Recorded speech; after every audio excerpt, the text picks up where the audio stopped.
Good afternoon, or maybe good evening. When I think about the thousands of students, teachers, parents, and community members that have walked through the doors of this building and were greeted by symbols memorializing the most recognizable Confederate figure in our history, I feel a deep sense of regret. I feel that regret because symbols matter.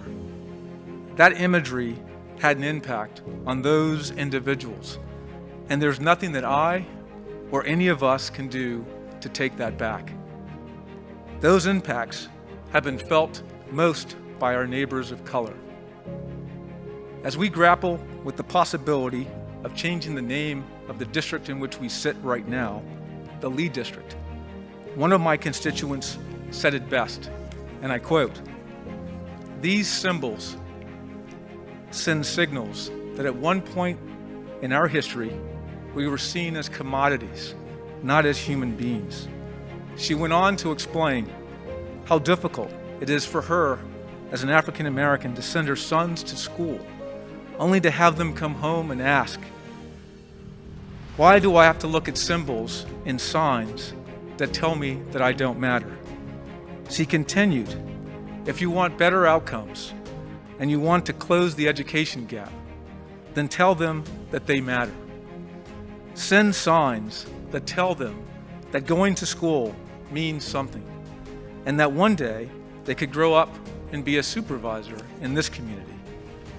Her words couldn't ring more true, although I have a feeling that many of them, on this stage in particular, are destined to go a lot further than being a county supervisor.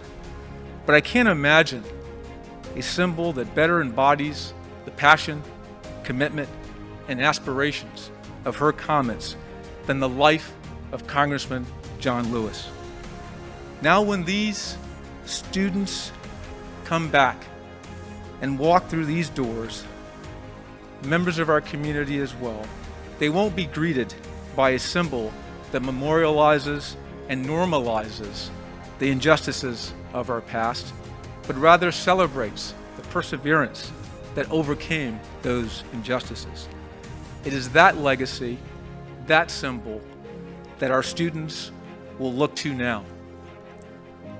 As we work to bring a dedicated public service academy to John Lewis High School, I think back to all the leaders who have touched my life and who are themselves the embodiment of Congressman Lewis's values.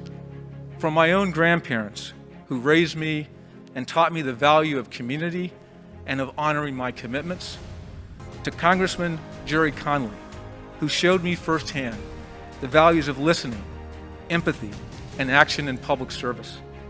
In honor of their examples and the legacy of Congressman Lewis, I plan to be personally involved and committed to this future Public Service Academy at this site, so that every student that comes through those doors and who has a calling for public service, they will have the support they need to be the next John Lewis.